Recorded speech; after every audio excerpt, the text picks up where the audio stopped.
Oh, right. I don't think anyone is here. Oh, right. Let's get started. Hold on. I don't think. Um.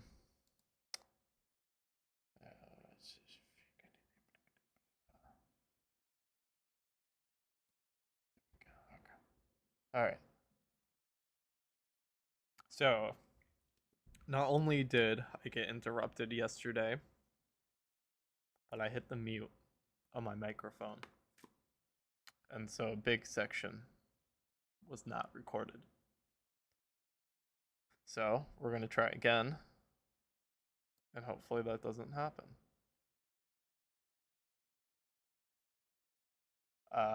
So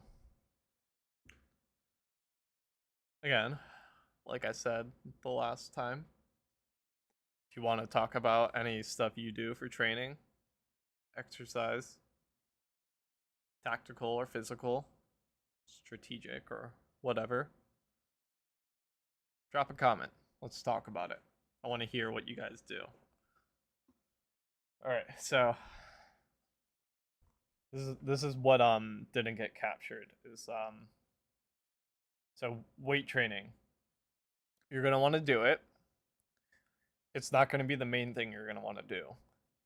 If you're thinking you're gonna be a role, especially if you're already a bigger person, where you're gonna be a saw gunner, some in an artillery unit or something, where you're gonna have to be lifting a lot of really heavy things, a lot.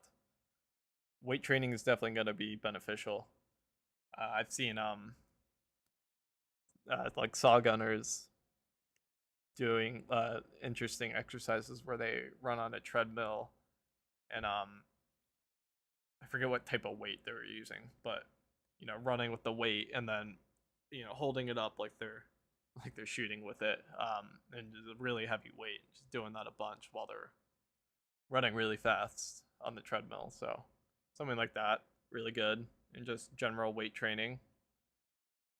Um, but what's surprisingly good for strength development, and something that can be done without weights, and it's calisthenics. It's very helpful. So we're gonna talk about some of the excuse me. Oh, it's gross. We're gonna talk about some of the exercises you can do for calisthenics. So it's resistance training without weights. That's basically all it is. Um, sorry. So at least the big ones I've been doing um, are sorry, let me bring it up. So it's called a pike push up, and so you're gonna stick your ass way in the air and put your hands closer to your feet, and then you're gonna, instead of like doing the push up directly down, you're gonna like try to essentially touch your head to the floor, not actually touch it because you'll hurt it. But you slowly bring your whole body forward, and it's gonna work out your shoulders and the tops of your arms, and it's it's a really good workout. And so what this is doing is it's preparing you for um, doing handstand push-ups, because those are really hard to do. I'm not there yet. Hopefully, I'll be there soon. I can do a good amount of pike push-ups, but that like once you can get to a handstand push-up, you can really work yourself out. So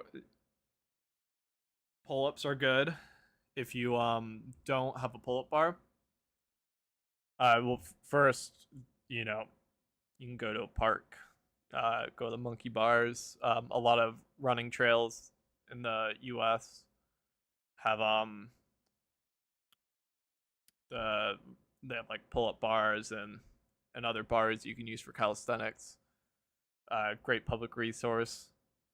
Um, so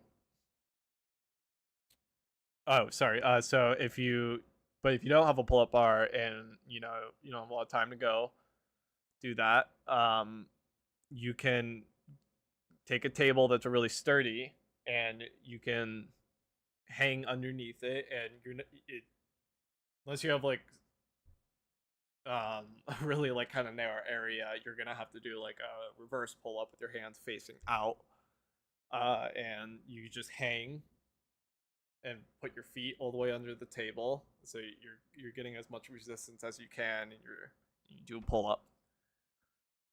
Um,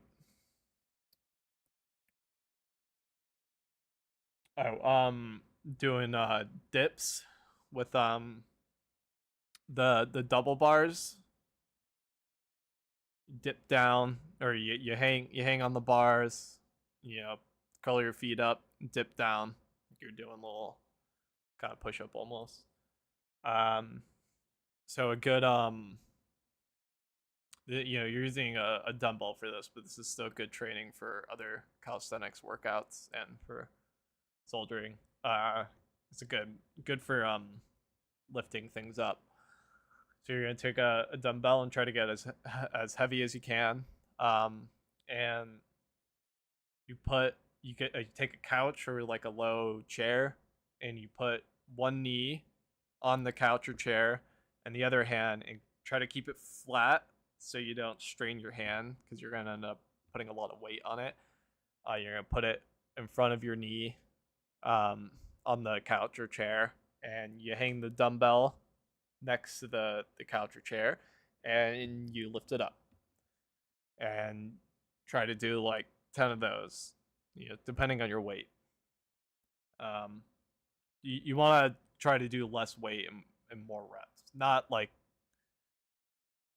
you still want to max your weight out, but you still want to be trying to do more reps and more times throughout the day. We'll get to that. So there's something called the archer push up, which is it's more like a regular push up than the pike push up, but your arms are going to be all the way out as far as you can, and so it's a really big chest push up, and I think shoulder too. Um, it looks like the diagram is showing me your biceps and triceps and your chest. Um, Squats are great. Um, just as like a little side note, along with like a squat lunge type thing, doing the warrior yoga pose is a really great way to stretch the lower back and hips out, which may kind of get locked up with doing a lot of kind of soldiering exercises and doing rep training. It's not going to work for your upper back, which still is probably going to be in pain, but it's good for that lower back release.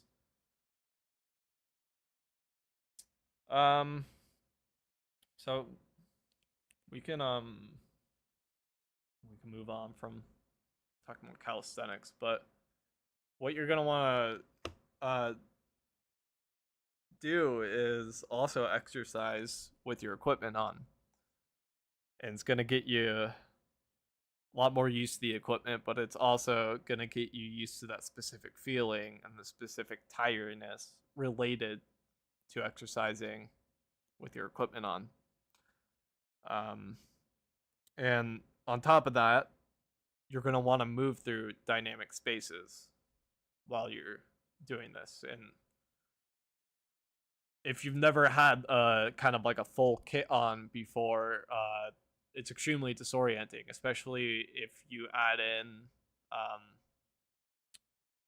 ear covers and you potentially have a ghillie suit on, or some other type of camouflage, and maybe add in night vision if you have it, and like it's not that fun, and it's it can be hard to like actually do strenuous activity that way.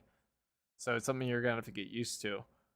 Um, Especially because one thing I discovered recently through just personal experience, where my hearing protection and moving around, just on a day where I wasn't feeling well, and it made me feel so nauseous. I like almost threw up. It was not good, and so it's something you need to experience so like you know how to get through it, and you know how to prevent it potentially. Because there's something with I don't know if it's a lack of sound or the air pressure or something, but it can do some weird stuff to your ears, and especially if you have middle ear problems, it can be really disorienting. And so that also brings me to another little side thing is a lot of soldiering activities are really nauseating. You're on a lot of platforms which cause motion sickness, and so you need to train for that. That's something I'm really behind on because I get car sick so easily. I get plane sick. I can't be like on the aircraft really. That's something I need to prepare for. And one of the ways to do this, especially if you don't have like actual platforms to um, get your body used to it, because like being in an armored vehicle is insane. With like if you're moving through rough terrain, you have like no visibility, and you're in this like hot metal box that smells like shit. Um, and you can barely breathe. Like it's just all the conditions for being so nauseous that you can't fight once you get out of the armored vehicle.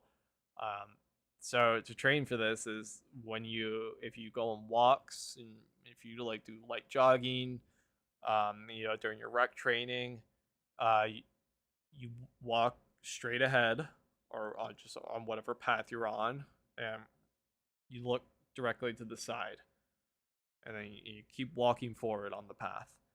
And if you're like me and you have problems with the motion sickness, it can be a little difficult and it's a little disorienting, and you're gonna have to take breaks too. But the more you do it, uh, the better you feel, and you'll notice the difference when you're in cars and stuff. So you keep doing that, and you can potentially be okay when you're in those situations. And then going back to moving through dynamic environments, in combat, you're not going to be moving through clear structures. Um, and if you ever do CQB training, they might try to kind of simulate a messy dynamic room, but uh, just like kind of is if you're some people might have a place that's too clean for this, but just like kind of just take your shit and throw it over the place, and you'll see like that's kind of like simulating like, oh, what if like a bunch of explosions go off in here, and some people run around, all of a sudden everything's tossed all over the place. Move through that environment. Chairs knocked all over the place, tables where they shouldn't be, couches pulled out, just tons of shit on the floor. You're gonna have to practice like being aware of your surroundings, and being tired, and trying to be quiet, and trying to sense what's on the floor, and keeping your balance, and not stepping on on certain things that you shouldn't step on. And so that's something that you can do on your own a lot. Obviously, doing this with a group is great, but if you don't have that, there's not really an excuse for a lot of individual preparation. Um, excuse me. So, just like a general, um, swimming and biking, great exercise. Um,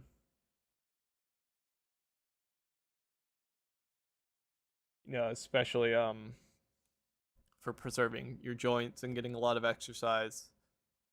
Swimming is absolutely great for lung health and your respiratory system. Uh, so this is yeah, some more individual stuff.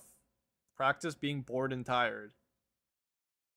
Uh, like you gotta you gotta still be alert. You still gotta be like scanning your sector.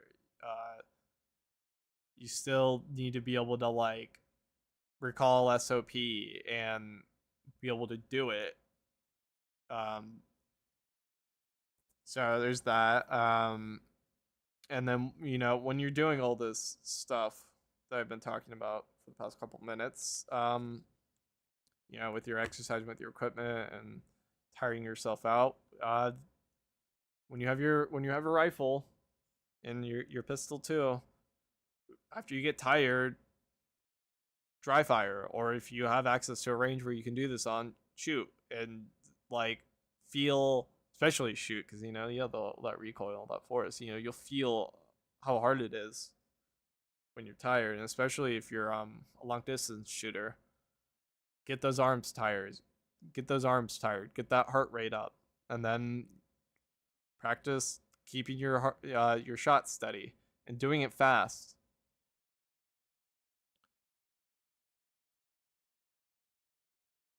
So some other individual things, and also really good for group stuff, but you can still do it on your own. Practice camouflaging. Practice position prep. They're also both the same activity, not not necessarily you can position prep without like having a necessarily camo. Sometimes you want your position to be seen. But and then when you're with a group, you can practice battle drills, and we'll get into that. And I'll make more in-depth videos on that. But just real quick, I want to get back to. So if you have a group, some of the things you can do: practice moving in formation. You can and this is important. If you have like a small unit, everyone should practice being a commander. It we had like it was something we did in scouts that was actually really effective. uh the theory is that, and I think there's some credibility to it, that you become a better follower, and in the case of a military, that's important. Not as in a blind follower, but you still need to be a good follower. But it makes you a better follower if you know what it's like to have commanded. So everyone practicing that not only can make it so you can be a commander at some point if needed, which could happen if the commander dies, but you'll get better at dealing with the commander and about being in a unit. It's good practice. But so everyone can practice being a commander in formation and assuming all the different roles in a formation. So one thing with like a typical infantry formation, you have your gunner, your belt-fed machine gun, in one of the positions. Right this second, I don't have an answer for what you should do in the meantime, but you can just you're just gonna have a rifle though, so you just fill it in with a rifle. There might be some other way to structure it, in the absence of that. Since I know basically everyone is not gonna have access to that. Well, I mean, honestly, I should take that back a little bit, because technically a belt-fed machine gun is legal if it's semi-auto, I believe. Correct me if I'm wrong, but I don't think that's like a class 3 weapon or anything. So yeah, maybe that's something we should consider on the left if it is legal. Please don't come after me, ATF. ATF, if you want to tell me what's if it's legal, please tell me. So, um, as part of group stuff, you're gonna want to practice responding to commands, um, auditory and visual. So one thing I wish I would have known this like freaking like a year and a half ago. But there's like a freaking some stupid diagrams out there of like tactical hand signals, and it honestly doesn't seem that bad. It seems like kind of logical, but it is. I think when you see the military guide, it makes sense why people don't use that because it's like overkill. But um there's about like 100-page army visual signals guide that has all the hand signals, and it's mostly covering just different formations and just different kind of basic actions. It's really not complicated.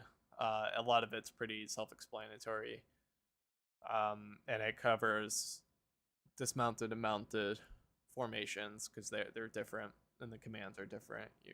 Especially with mounted, you have like command for moving the vehicles around and stuff that are specific. That's still valuable stuff to do. I mean, just because like you don't have a Humvee, that doesn't mean a mounted unit isn't like gonna be a thing. That's a maneuver is warfare. If you're not maneuvering, you're gonna die. So it's something that should be practiced.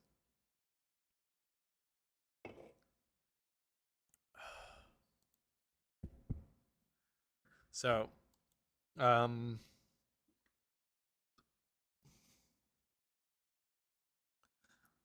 while you're like practicing moving in formation and stuff and responding to commands, also practice actions on hold, which in general is unless you're supposed to freeze when you're on halt.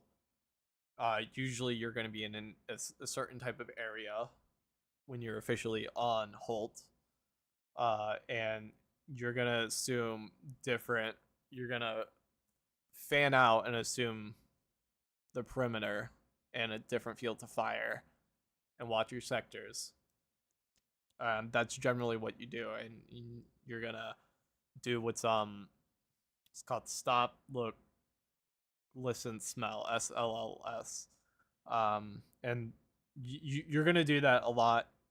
SLLS on like patrol and elsewhere. It's just an important thing to do. And be aware of your senses when in combat, but that's something that's definitely going to be done on halt to take in your surroundings. There's a lot you can learn from hearing and smelling the environment. Um, there's more to do like on halt, but I don't want to like really bog you down with a lot of information. I'd rather make a more specific video on that. And the sergeant, their role at halt is to adjust the perimeter to make sure the fields of fire are covered. The most important areas are covered. Um, and you should know your role. You should know. You should generally know all the roles, but if you're with a group where you have this stuff kind of established, know your role. So, okay. Got some more time. So, still don't think anyone's watching. People can watch the VOD.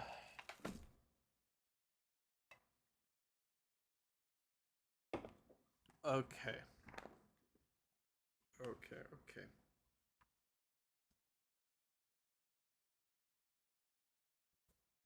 We're gonna talk about some battle drills.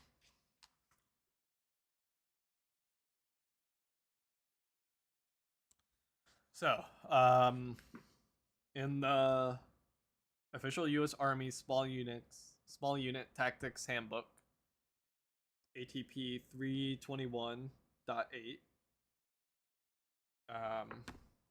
there's an Appendix J, selected battle drills. There are 14 of them. I suggest everyone Go get the free PDF of this if you haven't already.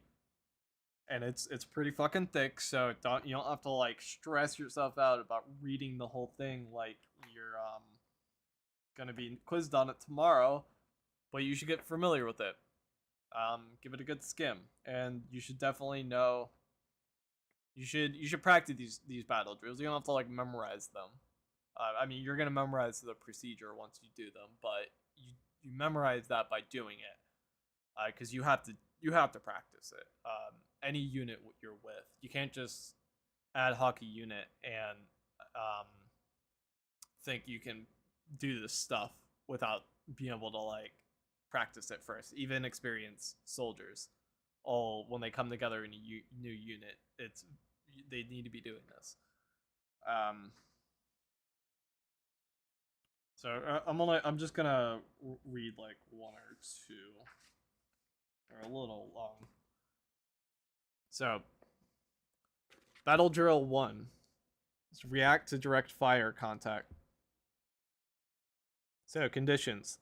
The unit is moving or halted. The enemy initiates direct fire contact on the unit. Q. This drill begins when the enemy initiates direct fire contact. Standards. The element in contact returns fire immediately and seeks cover. So, I just wanna. So what this effectively looks like is, you have a squad moving through an area. Typically you don't want just a fire team um, in a situation like this. So you have half the squad, usually the one in contact or closest in contact, lays down suppressive fire, and the other unit moves to the cover, and then you go from there. So, element in contact locates the enemy and places well-aimed fire on known enemy position. The leader can point out at least one half of the enemy positions and identify the types of weapons, such as small arms and light machine guns. Unit leader reports the contact to higher headquarters. Tasks and steps and performance measures. The element in contact immediately returns well-aimed fire on known enemy positions. Vehicles move out of the beaten zone. Soldiers and vehicles assume the nearest covered and concealed position. Mounted soldiers dismount the vehicle, provide local security, and add its suppressive fire against the enemy position. Element leaders locate and engage known enemy positions with well-aimed fire or battle site fire command and pass information to the unit leader and soldiers. Element leaders control the fire of the soldiers by using standard fire commands, initial and supplemental, containing the following elements: alert, weapon or ammunition, optional, target description, direction, range, method, control, optional, execution, and termination. Soldiers and vehicle commanders maintain contact, visual or oral, with the leader, other soldiers and vehicles on their left or right. Soldiers maintain contact with the team leader and indicate the location of the enemy positions. Vehicle commanders relay all commands to the mounted infantry squads. Unit leaders, visually or orally, check the status of their personnel. Element leaders maintain visual contact with the unit leaders.